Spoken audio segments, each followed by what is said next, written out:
বরুথিনী একাদশী ব্রত মাহাত্ম্য হচ্ছে বৈশাখ কৃষ্ণপক্ষিয়া বরুথিনী একাদশী ব্রত মাহাত্ম্য ভবিষ্যোত্তর পুরাণে যুধিষ্ঠির শ্রীকৃষ্ণ সংবাদে বর্ণনা করা হয়েছে। যুধিষ্ঠির মহারাজ শ্রীকৃষ্ণকে বললেন, হে বাসুদেব, আপনাকে প্রণাম। বৈশাখ মাসের কৃষ্ণপক্ষের একাদশী কি নামে প্রসিদ্ধ এবং তার মহিমাই বা কি, তা কৃপা করে আমাকে বলুন। শ্রীকৃষ্ণ বললেন, হে রাজন, ইহলোক ও পরলোকে বৈশাখ মাসের কৃষ্ণপক্ষিয়া একাদশী বরুথিনী নামে বিখ্যাত।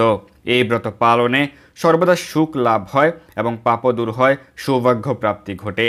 দুর্ভাগা স্ত্রীলোক এই ব্রত পালনে সর্ব সৌভাগ্য লাভ করে থাকে। ভক্তি ও মুক্তি প্রদানকারী এই ব্রত সকল পাপ দূর করে এবং সকল প্রকার এই ব্রত প্রভাবে মান্ধাতা, ধুন্ধুমার আদি রাজারা দিব্য ধাম লাভ করেছেন। এমনকি মহাদেব শিবও এই ব্রত পালন করেছিলেন। 10,000 বৎসর তপস্যার ফল কেবলমাত্র এক বরুথিনী ব্রত পালনে লাভ হয়। যে শ্রদ্ধাবান ব্যক্তি এই বরুথিনী একাদশী ব্রত পালন করেন, তিনি ইহলোক ও পরলোকে সমস্ত প্রকার বাঞ্ছিত ফল লাভ করেন। হে নৃপশ্রেষ্ঠ, অশ্বদান অপেক্ষা গজদান শ্রেষ্ঠ।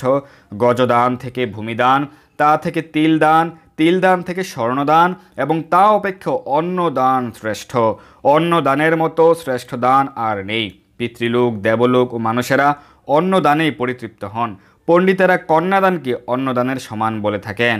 স্বয়ং ভগবান গোদানকে অর্থাৎ গাভীদানকে অন্নদানের সমান বলেছেন। আবার এই সমস্ত প্রকার দান থেকেও বিদ্যাদান শ্রেষ্ঠ। কিন্তু এই বরুথিনী ব্রত পালনে সেই বিদ্যাদানের সমান ফল লাভ হয়ে থাকে।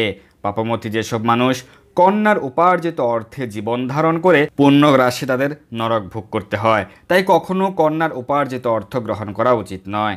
যে ব্যক্তি বিভিন্ন স্বর্ণ অলঙ্কার সহ কন্যা দান করেন, তার পুণ্যের হিসাব স্বয়ং চিত্রগুপ্ত করতে অসমর্থ হন। কিন্তু বরুথিনী ব্রত পালনকারী কন্যা দান থেকেও বেশি ফল লাভ করে।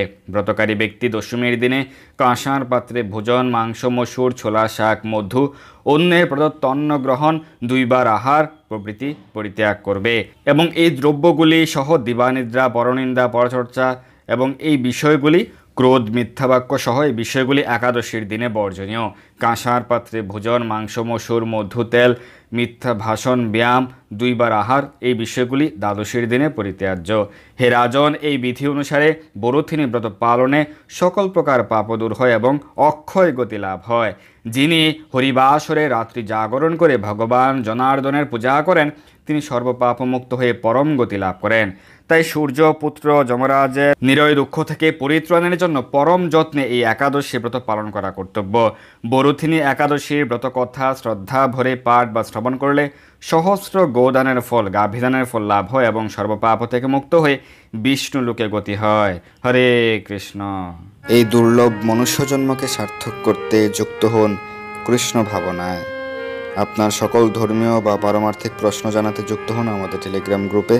আর এই ভিডিওটি শেয়ার করে আপনার সকল বন্ধুদের কাছে পৌঁছে দিন। ধন্যবাদ সবাইকে।